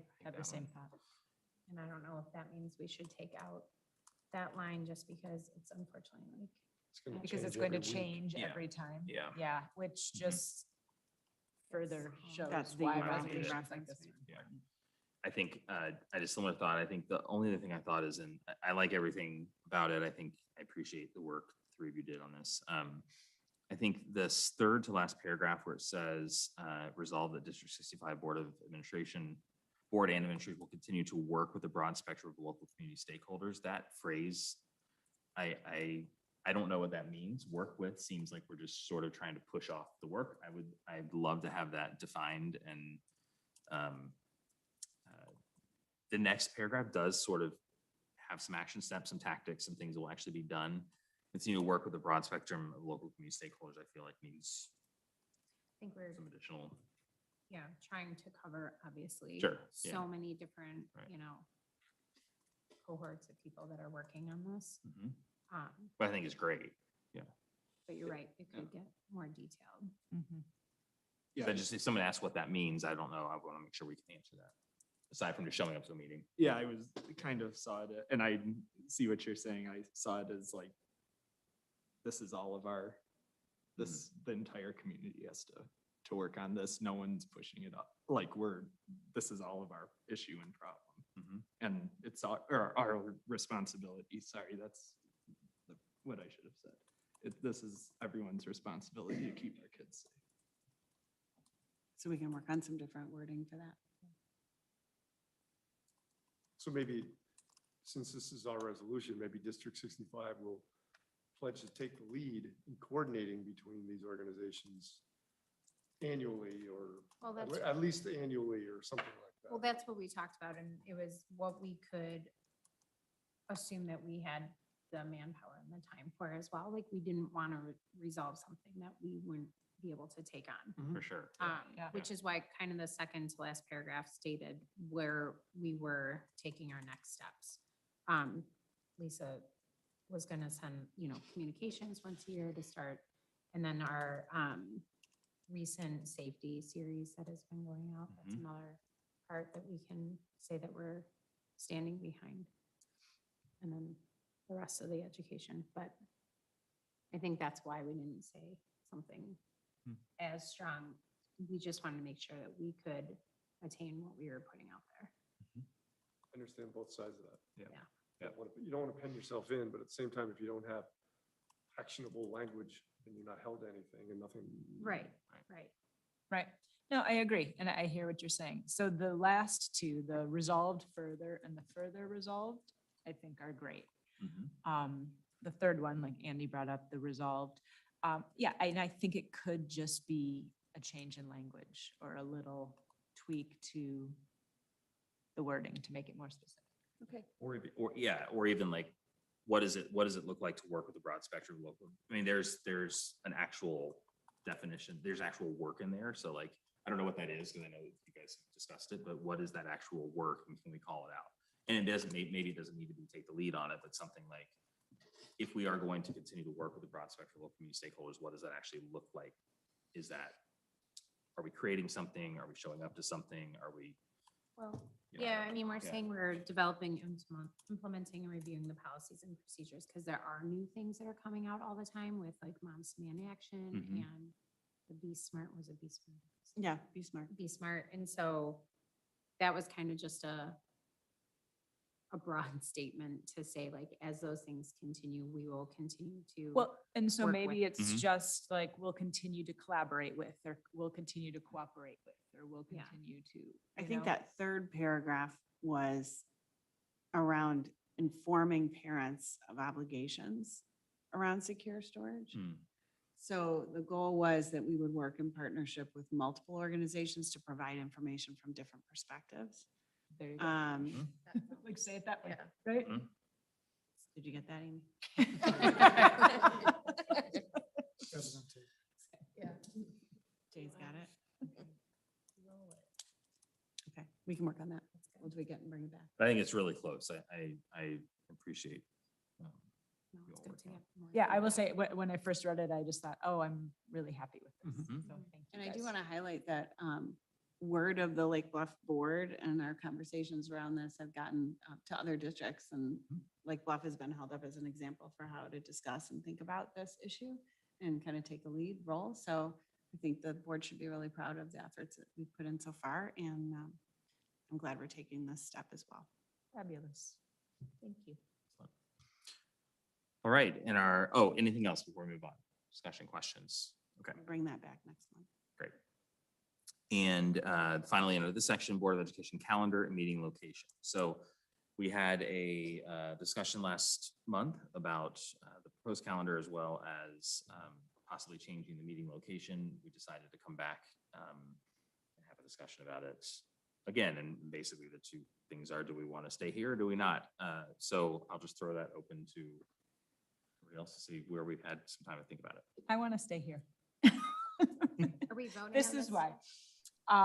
Something like we We are did voting. tonight. Like, where would all of these people be? Right? I mean, I guess we could do it in the multi-purpose room, right? But I don't know, I think it's really neat to have all that energy in here. And then also, why do we want to spend the money when we have this place that we can use? I think that's where I am. It's mostly about the money. If the estimate to outfit our buildings is close to $50,000, and we spend, did you say About 1,300? 3,500 a year, 3,500 a year? 33,000 to The 3,500. payback would be a very long time to break even on that. I did have one question about that. The money that would be spent to outfit, would that be used for any other educational purpose or would it just? be- Potentially, yeah. I mean, it could definitely potentially be used. And obviously, when you look at outfitting a space, there's different levels of outfitting a space and what you want to make sure you can do with that technology and be able to do what we do now. The bar's pretty high already. The bar's Mhm. fairly You high. can't go backwards, I don't think, from where you are. I mean, again, either way, I do just want to put out there as a kudos to this board. Right now, the way you've been doing board meetings for a long time offers some of the most transparent meetings that I've seen in the county, certainly, with the amount of ways that people can participate, watch the meeting, during the meeting and after the meeting. So we do want to keep up that level of transparency and ease of participation. And so if we were to move it, that's how we would want to invest to that level so that we can do that. Yeah. Sure. Any other thoughts? Sorry, I'm sorry. happy with the calendar part. Are we, I'm that's part totally of fine this, with right? calendar part too. Yeah, that's, Or is this a two-parter? We can do a Sorry. two-parter if, yeah. Sorry. I agree with, go ahead, Amy. I agree with the saving the money.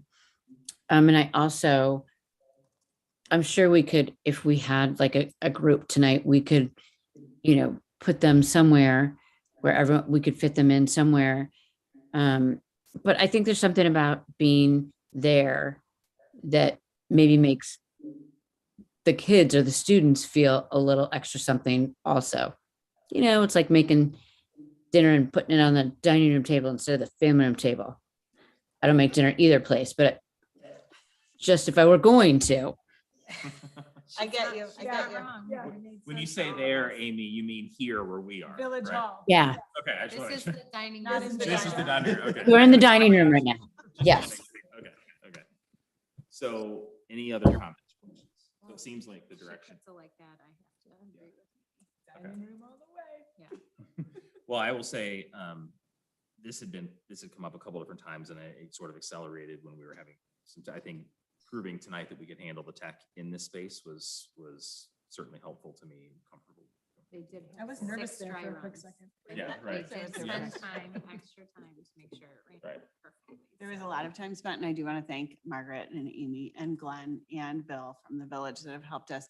One thing that we've learned over the last couple of months is that the transition through COVID, we've been through a couple of different modes of this that I don't think we recognized because we were in crisis mode.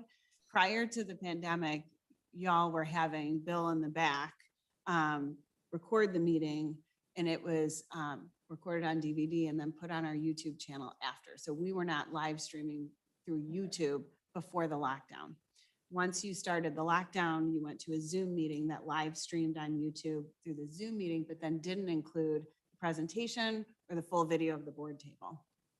Throughout the last 2 years, we've just kept going with that live stream with the Zoom video, which is a little bit of a different take on watching a live board meeting. Because if you're only watching our Zoom, then you're not getting the view of the whole table. You're not getting all the speakers. You're just getting the folks that are on the Zoom, which for a while was all of us because we were all on the Zoom. And we could do audio and video presentation because we were all on the Zoom. That's YouTube and So- Zoom is what we don't see.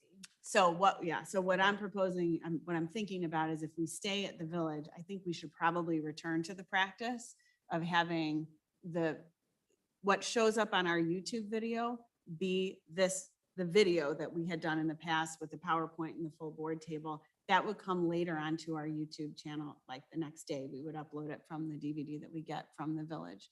The village has the capability to live stream on their YouTube channel. So we could also offer that as a live option for viewing, but we can also keep the Zoom open for participation. So if somebody wanted to log into the Zoom and hear it, they could do that through Zoom. They could watch it on YouTube with the village and we could keep broadcasting on cable. We cannot broadcast on cable through the school because the cable channel is no longer rerunning any recorded programming. So they are only doing live meetings.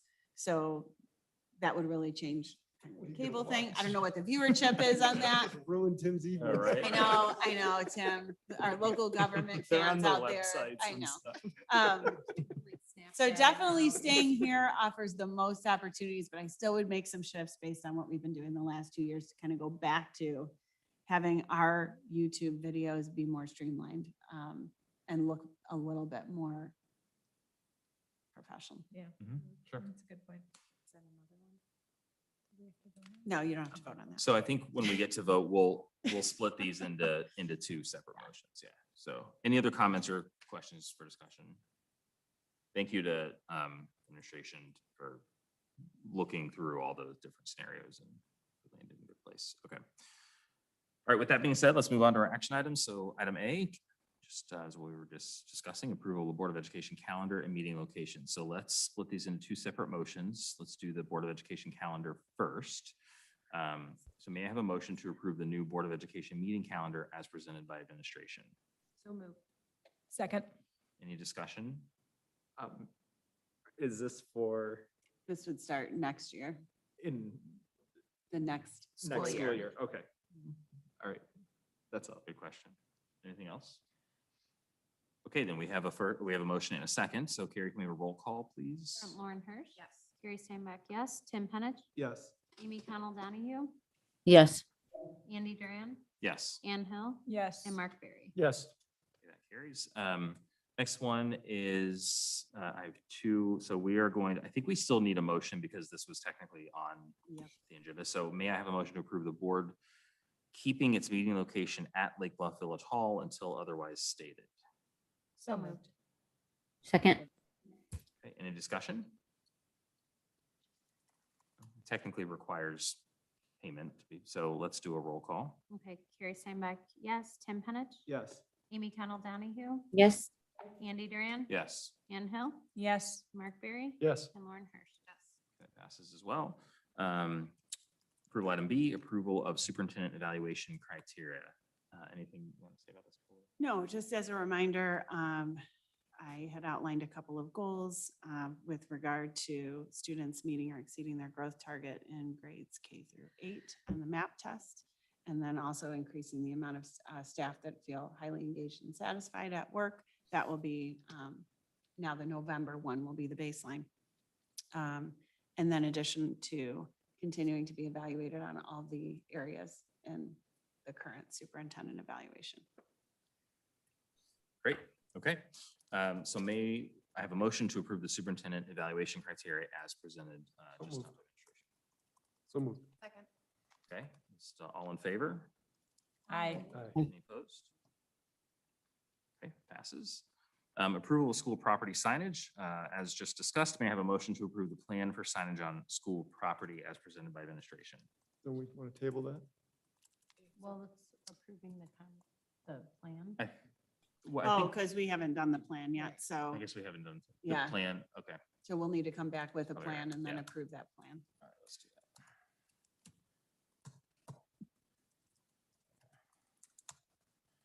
All right, so then let's move on to item D, approval of intergovernmental agreement with police and fire departments. May I have a motion to approve the IGA with the Lake Bluff Police and Fire Departments as presented by administration? So moved. Second. Roll call vote. Oh, any discussion, questions? Just thank you to the village for all their partnership with us and the police department, fire department for working on this and getting it all ironed out. So appreciate that. Absolutely. Yeah. Agreed. Okay, so roll call vote, please. Andy Duran. Yes. Ann Hill. Yes. Mark Berry. Yes. Lauren Hirsch. Yes. Carrie Steinbach, yes. Tim Penich. Yes. Amy Connell Donahue. Yes. That passes too. Item E is the personnel report. I'll just quickly read this. We have four non-licensed new hires. Catherine Pavlik, substitute teacher effective September 28th at a rate of $125 per day. Stephanie Kalish, substitute teacher effective September 30th, 2022 at a rate of $125 per day. Heather McEnroe, a paraprofessional at LBES, effective date October 12th, 2022 at $19 an hour. And Kevin Quinlan, payroll benefit specialist in the district office, effective date November 9th, 2022, replacing Jenny Sikora at an annually prorated salary of $85,000. We have one resignation. The resignation letter was in the packet. Jennifer Sikora, our payroll benefit specialist in the district, effective December 8th for a new job elsewhere. So may I have a motion to approve the personnel report as presented? So moved. Second. Roll call vote, please, Carrie. Anne Hill, Yes. Mark Berry. Yes. Lauren Hirsch. Yes. Carrie Steinbach, yes. Tim Penich. Yes. Amy Connell Donahue. Is the consent agenda. This month's consent agenda includes the following: the open session meeting minutes from the budget hearing on 9/27/22, from the regular Board of Education meeting on the same date, September 27, 22, and the Committee of the Whole Board of Education meeting on October 11th, 2022. Consent agenda also includes the closed session meeting minutes from September 27th, 2022, as well as the treasurer's report, IMPRES report, bills report, and the P-card report. Would anyone like to have anything pulled out of the consent agenda for further discussion? I just have a quick question, just to confirm, the soil testing for the parking lot, wasn't included in the architect's fees, correct? This is something extra The architect's fees. for the parking lot design that we approved a few meetings ago. Oh, no. Okay. This is part of the project. So It's part of the same project, but it wasn't included. correct. It's- Okay, it's all right, additional. yeah, thank you, sorry. Okay, anything else? Okay, so with that being said, may I have a motion to approve the consent agenda for October 25th as presented by administration? So moved. Second. Roll call vote, please. Mark Berry. Yes. Lauren Hirsch. Yes. Carrie Steinbach, yes. Tim Penich. Yes. Amy Connell Donahue. Yes. Andy Duran. Yes. And Anne Hill. Yes. Okay, that passes. Next item on the agenda is the FOIA request. We had one request this month. You're run of the mill. It seems like we get one of these a quarter, right? Any questions about that? Great. Then we'll move on to public comment. I see nobody else in the room. Anybody on? No. Okay, we had a lot of public participation tonight, though, which is fantastic. So fun. So may I then have a motion to adjourn the October 25th, 2022 regular Board of Education meeting at 8:53 p.m. So moved. Second. All in favor? Aye. All right, we are adjourned with vigor. That was dangerously close to 9:00, people. Still need it. Good night. Please Good night, pass Amy. that.